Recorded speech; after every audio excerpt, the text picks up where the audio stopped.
to Jackson Cloud. I'm Jamin. I'm Casey. And I'm Olivia. And we are on a series making our way through Genesis. And we had a question pop up online from Mr. Joel, my brother, who said, I once heard someone tell me that if we still lived in the Garden of Eden, we wouldn't have to deal with emotions like sadness, grief, or pain. Thought this was a rather interesting suggestion because to me, feeling sadness, grief, pain, etc. is all a part of the human experience and are not inherently bad emotions. Even in a perfect paradise, I feel these emotions would still exist. Going back to what was said last week, we were made good but not perfect. Feel like we would still find ways, even in a perfect paradise, to hurt people in ways we did not intend. I think paradise looks to me like being better equipped to know when you have offended someone and doing a better job at asking for forgiveness and reconciling those wrongs. We then had Pastor Kevin Eccles respond, I'd always assumed that to wipe away every tear referenced in Scripture wasn't intended to mean permanently without tears, but instead that perfectly loving and compassionate help would be available to all at all times.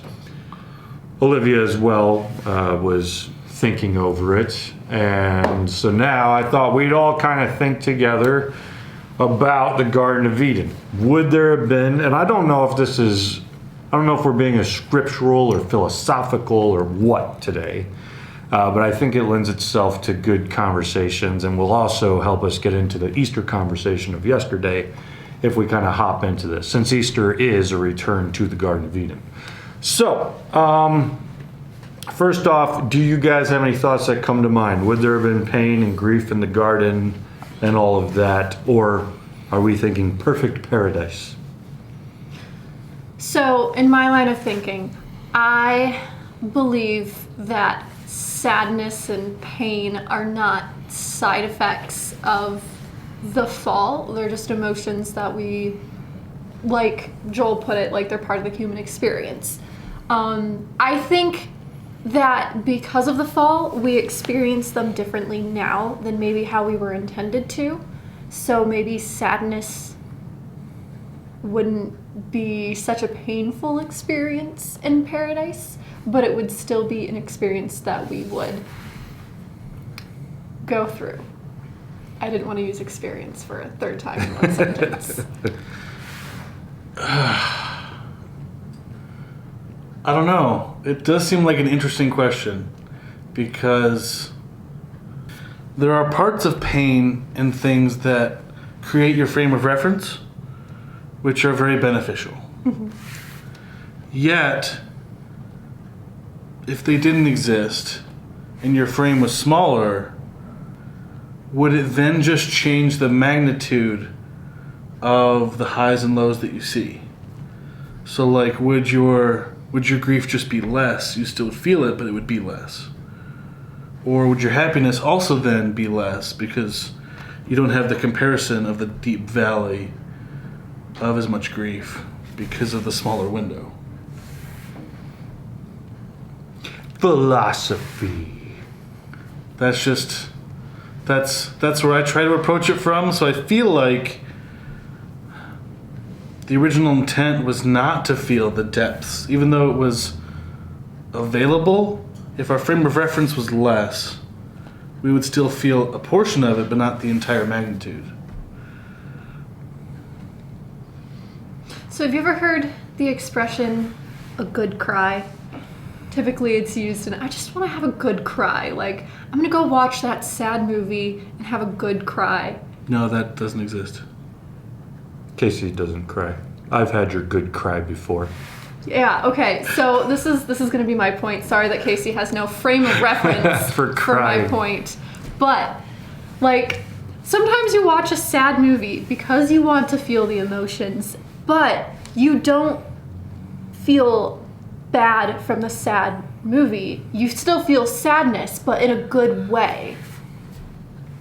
And I feel like maybe in paradise, sadness is felt a little bit more like that, where it's like, I want to feel this sometimes, have a good cry, and then go back to like happiness. Nope, I'm joy all the time over here. Well, joy and anger. from Inside Out. Does the Bible give us any different kinds of like wonky emotions within Eden? I would say so. This is paradise. This is before they've fallen. Mm-hmm. Are there any sights that we see of like not perfection? Remembering again that everything was made very good. I would say there is death already.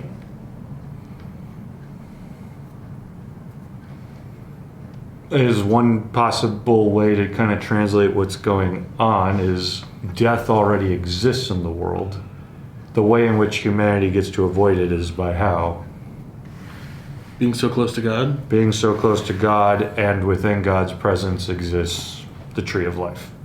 So, like the Bible's trying to illustrate, like God is life. If you want eternal life and to live eternally, then you need to have access to the tree of life in his presence. So otherwise, there's death. Because what happens when they sin, they are removed from his presence and turned over to life without him in that kind of level of intimacy, but also turned over to life outside of that tree, which is what? Death, right? So I think it's Jonathan Walton is a Bible scholar, especially on Old Testament, who, if I remember right, he's the one who proposes like death already exists. So therefore there is like a sadness that could be comprehended, like, oh no, what if we ate of that? You know, as to if they like truly understood what that meant, since they're meant to be like immortal beings in God's presence, I don't know. But though the world is very good and Eden is very good and humanity is very good, there is this understanding outside of God's presence things aren't always very good. There's no like immortal life if we can't eat from the tree that's in his presence. So that might be one way of seeing a possible sadness. I don't know. We also have discord, right? Between Adam and Eve, between the snake and between Adam and Eve is, like, even though life is very good here in the garden in God's presence, there's the space to pursue sin. There's a space to give yourself over to it.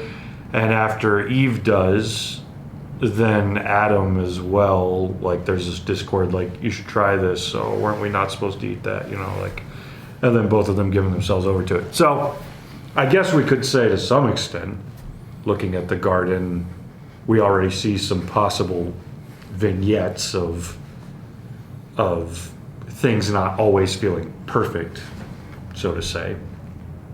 But at the same time, I think Casey has a point too, like, if you remove like the bottom of your scale, you just get a new bottom, right? Mm-hmm. So like, if this is grief as we know it in a sinful world, maybe grief in the paradise of Eden could still like be sensed, but it would be nowhere near as like deprived as we know it now.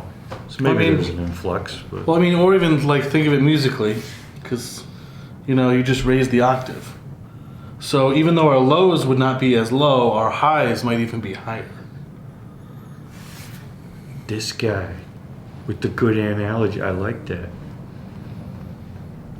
We've dropped like 12 octaves. Like it's pretty depressing, right? When we see the grief, and there's lots of things to not have a good cry about. Even in the past year, a lot of people's experience has naturally been the question of like, God, are you real? If so, where are you? Why is this happening? Why is COVID happening? What's going on? You know, like there's a lot of people dealing with a lot of faith crises right now, because they long. We all internally long for that garden where things are better. So to some extent, this is all kind of philosophical, but we know our story as humanity, right? In the beginning, things were made very good. Life was good. We were told that there is some bad stuff out there. There's this thing called death. There's sin. There's difficulty beyond the garden. And due to our decisions, the scale, as Casey's saying, drops the whole 12 octaves, right? We're no longer just at A with the range of Right. going up octaves. We've now all the way down the piano to the bottom, and life is now very difficult. So the scale has ranged, but what Jesus does, and he comes, and the Bible starts talking about his resurrection as like the coming of a new Eden, where things will finally be not only as they were pictured to be in the beginning, but so much better. Place where chaos is done away with, right? So like at the beginning of the Bible, if ocean represents chaos, and even in the Garden of Eden, it's still there, so you have the difficulty of that. At the end of the Bible, it pictures God just getting rid of that. Like, okay, so now we've gone steps beyond Eden. Like chaos is completely removed from the earth. And so this is where I would say, in the garden, could they have experienced some grief? Maybe, but in my understanding of the end, the next age to come, as the Bible often kind of seems to view it, when the resurrection comes and the new heavens and the new earth are here, in that phase of existence, the bottom of the scale, like move it all the way up, and then here's a whole bunch of notes beyond that you didn't even know existed, right? Because the way that Eden's phrased is, resurrection's phrased is like, this is not just a fixing of Eden, but it's like the perfection. It's so much more than that. Chaos done away with. God will wipe away every tear from your eye. Like, we get rid of evil. We get rid of chaos. And we get to a point where I think the Bible is trying to picture us as not even like sinning anymore. Like in our free will of this age, we were tested. Do we want God or do we want sin? And we chose God. And so in the end, we won't sin anymore, perhaps because God says, like, you told me you wanted to get rid of sin, right? So I'm giving you a new body in which you still have free will, but you won't sin anymore, because this new body, like, when you had free will, said get rid of sin, this new body does just that. Like, you no longer give in to sin. That would be my estimation, because the resurrected body, Paul says, is like it's conforming us to the full image of Christ, who didn't sin and who put on this resurrected body and lived eternally and with a body that can't be corrupted. So I would say at the end, yeah, we are in the new heavens, new earth, new Eden, resurrection life. We are looking at the fullness of paradise and perfection, where I would imagine there is no more sadness. It's not to say that like life is cheap. We had our go at sadness. And we chose, we didn't want that anymore. And so God officially wiped it out. So I have a terrible analogy. No, you were doing so good. Don't do it. Don't do it, Casey. Too late, I've already started. Okay. So what you're saying is, on Earth, we're all in the Nickelback range. But then when we resurrect, we all go into the Mariah Carey range. Because of octaves? Yeah. Okay. Thought you were doing something with an analogy of sometimes the song gets stuck in your head and life's okay, but then you really don't like it at the same time. And No, I was making more of a joke about Nickelback being bad. yeah, got it. Octaves is still what you're playing with. Yes. Yeah. You should have stopped while you were ahead. Yeah. Well, you know. So, I don't know. Like I said, again, we're kind of like trying to contextualize and put ourselves in the story. Yeah. But at the beginning, things were not made perfect. They were made very good, as Joel pointed out and as we talked about last week. At the end, if I understand right, things are made perfect, or at least the new age is set into place for continuing to make things perfect. Like, I always wonder, like, as the new heavens and new earth are here, will God just be just like completely like, don't worry, I took care of it all, or will he like assign tasks to us? Because perfection for me doesn't sound like me just like, sitting on the front porch in a rocking chair for trillions of years. Like, I like working. Like, like for me, it'd be like, I would enjoy writing some books. I would enjoy, teaching. But I mean, I don't know, the thought of that to me is weird, because like, yes, writing books, but normally someone has to read the books, and like, you have to be doing it for somebody, I feel like. Some people might enjoy that. Maybe there's Lots other of people people enjoy reading. Yeah. Just so in one of my books, I pictured my characters, they basically enter into the heavenly kingdom. And when they get there, they run into Moses, metaphorical Moses, who has this huge library. And they're like, who wrote all these? Like, oh, I did. They're like, why? And like, he's like, oh, the things I knew on earth, I just couldn't stop writing about it. But once I got here, I found out there's so much more to God, and like, I just keep writing it down. Like, I am, of course, writing fiction, but in my mind, that's like, when I get to heaven, like, I would love to keep writing. I wouldn't mind a little farm or whatever. No, I don't want a garden. But there are people who would want that, right? Yeah. So, yeah. So I would think that the new heavens and new earth are not just like devoid of like some kind of enjoyable paradisical engagement. I don't know that we're just sitting on the rocking chair sipping tea with the dog running out in the prairie. But whatever it is perfect and wonderful, and we'll love it. And so some of the ways that Jesus even kind of like seems to picture, so you guys remember that whole, it's a story about resurrection. Sadducees are trying to like corner Jesus and get him like to with a trick question. Yeah, with trick questions. Like, there was a person, she was married to this guy, the guy died, and then he got married to her 12 brother. brothers or 7 brothers? I think it was 7-ish. I think it's 7. Yeah, but like, or we're thinking of that one play from, I don't remember what it's called. But like, so he marries the brother as the law prescribes, and then he dies and marries the next brother, and then finally she gets to heaven and she's living in polygamy with 7 brothers, and they're like, this is ridiculous, Jesus. Resurrection's ridiculous. Can you imagine that? And Jesus' response is, first off, you guys don't know the scripture, you idiots. And that's exactly how he said it. It's pretty harsh. I think it was maybe fools. I don't know. But either way, he's like, you obviously don't understand the power of God or the scriptures, but like, you also don't understand how the resurrection works. You think that life as we know it right now will carry on into the next. And I'm telling you, what is to come is different. Like, it's not going to be the same. And he goes so far as to say, like, this marriage that, like, you're like, so when you get to resurrection, who's she married to? He's like, what marriage?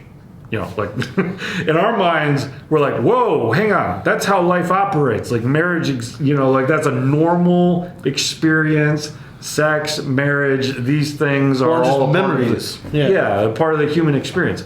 Well, Paul goes on to talk about, like, when I'll see you guys in, like, the way he phrases heaven is like, can't wait. It'll be like a merry meeting between all of us. So it's not like we forget each other, or that, like, you won't know who you were married to, or you won't have friendship and relationship and all of that, because Paul sees it as like a continuation.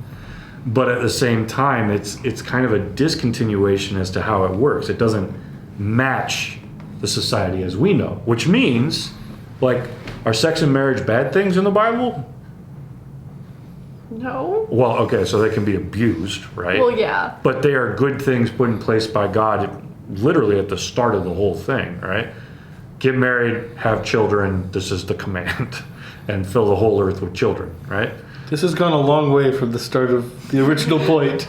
Well, but my point, which I would have remembered if you hadn't said that, my point was that sex and marriage are a good thing, and yet it's a good thing instituted by God, but doesn't carry over into the new world, which means they must serve as a sign for something more, in my opinion. So, like, N.T. Wright often talks about broken signposts, things that are pointing us to something greater that is to come.